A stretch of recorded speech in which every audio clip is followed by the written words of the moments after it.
Bog svima, nalazimo se u Dubrovniku, u gradu u kojem sam 3 godine studirala i radila preko ljeta. A ovdje sam upoznala i Krunu, umjetnika koji na samom ulasku u grad, na pilama, svakim danom, već dugo godina, svojom glazbom ovim mnogobrojnim turistima koji dolaze u grad priča jednu sasvim drugu priču. Pa ajmo ju zajedno otkriti. Evo nas na samom ulasku u grad, na pilama, a tu nas čeka i Kruna.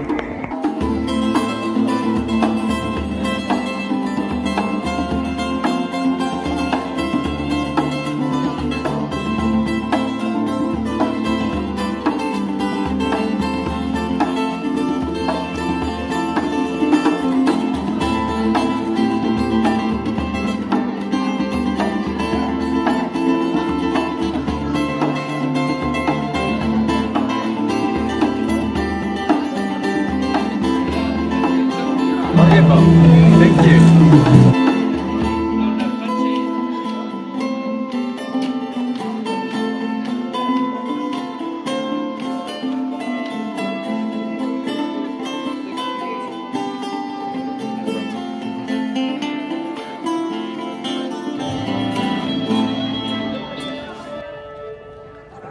Evo, ovu sam sad prvi put osvirao, čista improvizacija. Evo nas sa Krunom, završili sa svirkom. Bog, ja sam Krunoslav Đuričić. Evo Kruno, čim se baviš? Pa evo, možemo reći, jedan od najstarijih zanata na svijetu, koliko sam ja čitao, spada među najstarijih zanata u svijetu, to je ulična svirka. Da. Uz onaj ženske poslove, ovo spada isto u jedan stari zanat. Kruno, kako je biti trubadur? Kako je svaki dan stvarati živu glazbu među ljudima? Osjećaj je super, dobivati jednu pozitivnu reakciju od ljudi. Svaki dan svirati za ljude iz cijelog svijeta je doživljaj, jer onak, mislim, s vremenom to postane i normalno, ali kad čovjek se onako malo zapita, mene onak stvarno ima pogotovo u cijelom svijetu, i to je jedan onako osjećaj koji te pomaže da pronađeš novu inspiraciju i da proizvodiš glazbu za sutrašnje ljude koji će doći. Kako se kretao tvoj put kad si došao u Dubrovnik?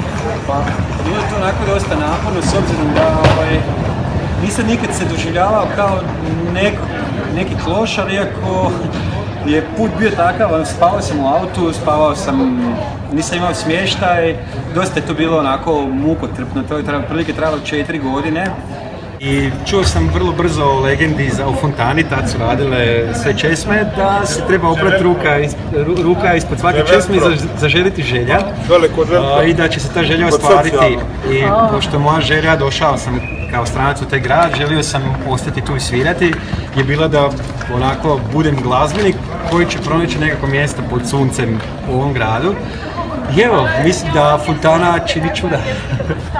Pa li mogli poći do Fontane, da vidimo kakva čuda čini? Mislim, moram spomenuti i Boga u kojem sam se u svakom slučaju pomolio i mogu reći da me njegova zraka definitivno pomazila i da bez njegove pomoći definitivno ne bi bilo toga što sad je.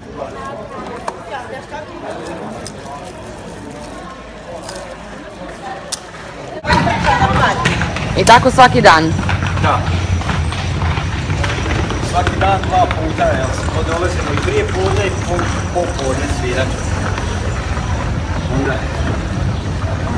Onda 2 puta dnevno se to radi. Ali si poprilično brz. Da. Ispraksiran.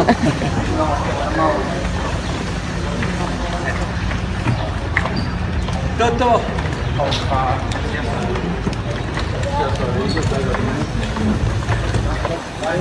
Mogu iz svog iskustva reći da česme radi. Djeluje. I ti si onda upravo ruke ispod svake? Ispod svake, da. Svake pipe bi rekli i onda se dogodilo što?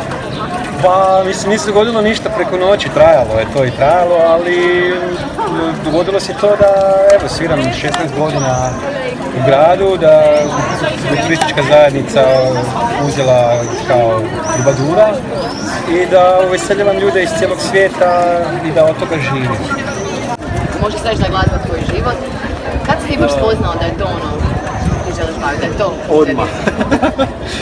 Pa zapravo čim sam počeo svirat, čim sam prve novce zaradio, to je bilo 2001. godine u Splitu kad sam nakon svih poslova i svega na kraju s gitarom u Marmutovoj ulici prvi put zasvirao, samostalno i zaradio, ne znam, nekakvih 200 kuna i ovako gledam u te novce i kontam, ja sam tu sad zaradio svirajući, ja nemam nikakvog šefa, ja nemam nikog.